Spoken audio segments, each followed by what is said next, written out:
Welcome to another Harley Carnes podcast, Harley on the Headlines.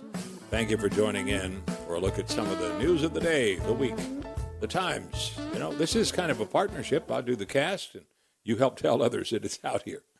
I thank you for liking, subscribing, and following. Sure does help. Democrats are trying to blunt the immigration law enforcement by immigration and customs agents. They are holding up funding, defunding those federal police to try to make it harder for them to do their jobs. The Democrats have presented the majority Republicans with 10 demands. We do have a little time, so we'll look at them.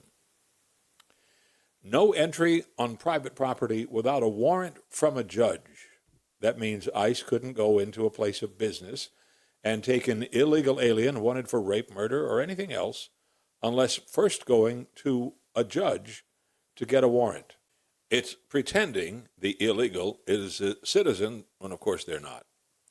Democrats also don't want ICE arresting anyone who's not listed on the warrant. They call that indiscriminate arrests, even if they have reason to believe that they're standing right there in a little crowd of illegals. Democrats don't want agents wearing masks. They wear them to keep the far-left activists from identifying them and tracking down their homes, their families.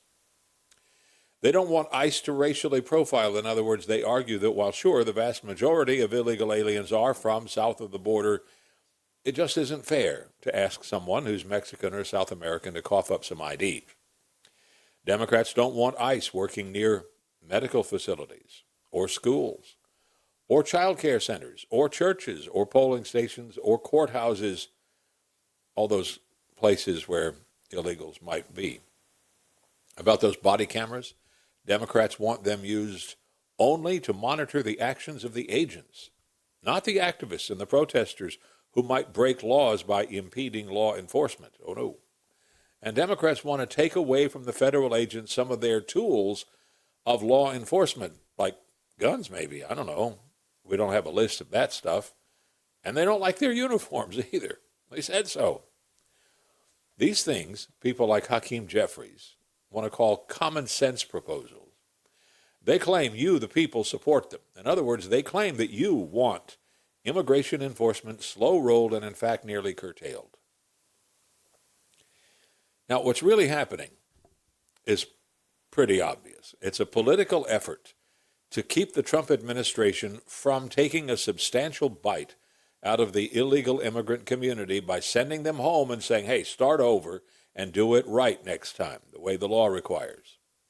Now, here's what's striking by its absence from the Democrats' proposals: the idea that some liberal cities and states might actually stop offering safe haven from American immigration laws. The idea that local and state police must do the historical and expected thing and back up their brothers and sisters in law enforcement when they come to do their federal jobs.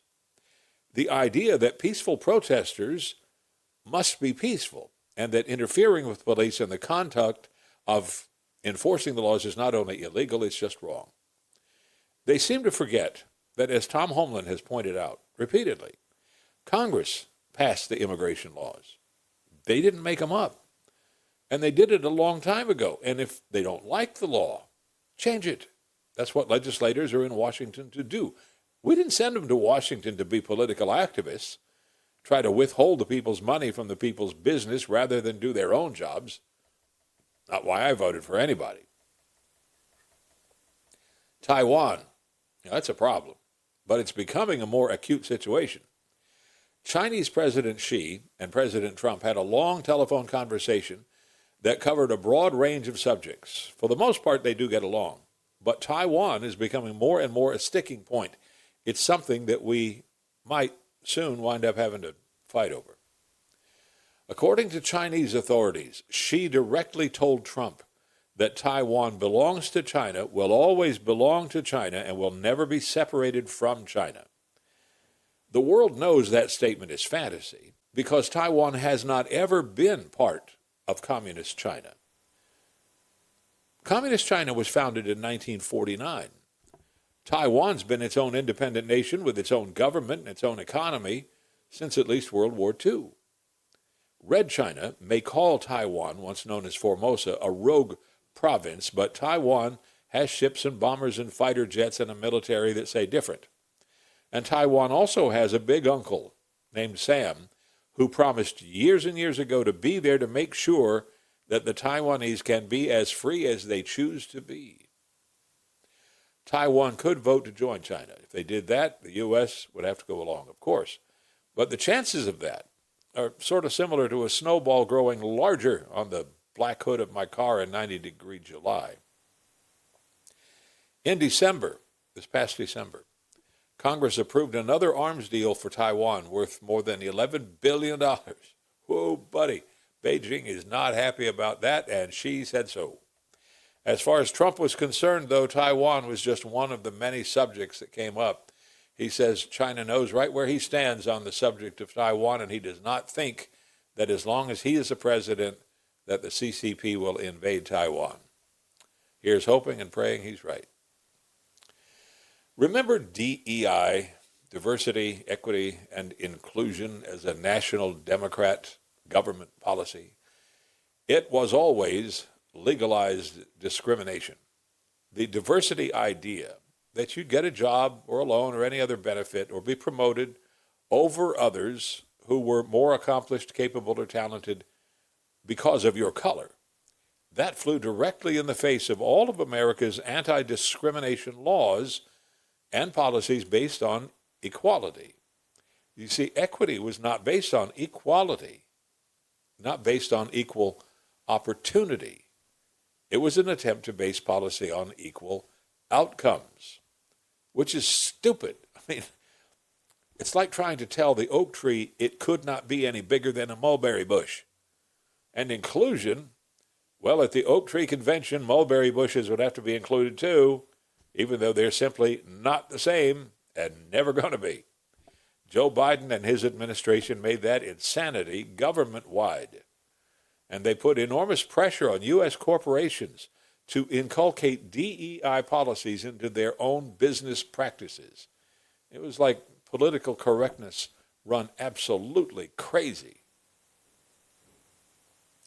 Well, Nike is one company that swallowed the bait, the hook, the line, the sinker, all the way up to the bending till it nearly snaps rod and reel.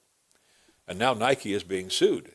The Equal Employment Opportunity Commission has demanded in federal court in Missouri that Nike divulge information about its practices in a range of actions against white workers just because they were white.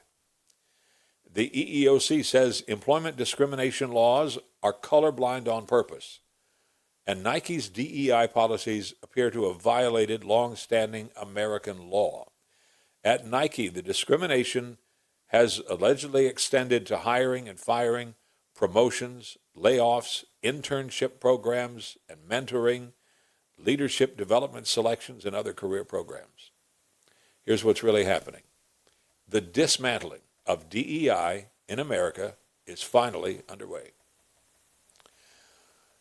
Unusual, late to the Groundhog Day game story out of Ontario, Canada. An emu named Enzo escaped from the animal sanctuary on Monday, Groundhog Day, went on a spirited run through the snow-covered town. The rescue center apologized for the unexpected excitement, thanked the people who helped her wrangle Enzo, who is a she, by the way, and whose boyfriend, named Blue, was, we're told, really glad to get her back. Well, that's not all. The rescue center claims that while Enzo was out there on the run, she, like a groundhog, had a chance to peruse her shadow, which led her to prognosticate 6 more weeks of winter. Now, there is some doubt whether Enzo's escape will spawn a competitive tradition. Phil, Chuck, Beauregard Lee, and the 79 other groundhogs, I think, have very little to concern them. Finally, if 25-year-old aged whiskey is really good, then maybe whiskey that's 150 years old would be incredibly good, right? Well, every spirits drinker who heard that just said, yeah, and maybe it would be awful. Well, in Utah, some archaeologists working on U.S. Forest Service land found a 150-year-old bottle of booze that was still corked and the seal was intact. In other words, no rainwater in it, no leaks. The cork looked good. High West Distillers is one of the oldest in Utah. They came along to help analyze the liquid, and yes, some experts did have a taste. Now, here's what they said. The director of distilling said it's fruity, a little bit of leather, and quite a bit of age. Director of product development said the flavors were complex, a kind of oxidized fruit note. And the alcohol content was really low, closer to near beer than good liquor. At the bottom of the bottle lies a sort of silt, which they hope to take to a lab and possibly find some viable, usable, living yeast, which could lead to production of a proper alcohol. Maybe. I'm not holding my breath on that one. There are just too many great choices just down the street from Ireland and Scotland and Kentucky and Tennessee, some other places.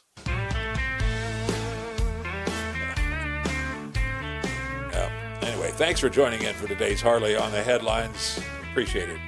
Thank you for helping spread the good word that I am giving the old word processor a regular workout. Hope you'll like, follow, subscribe, urge others to do the same. I am Harley Carnes, and we'll talk again soon. In the meantime, do me a favor, please. Have a happy day. Make some good choices, and fly safe.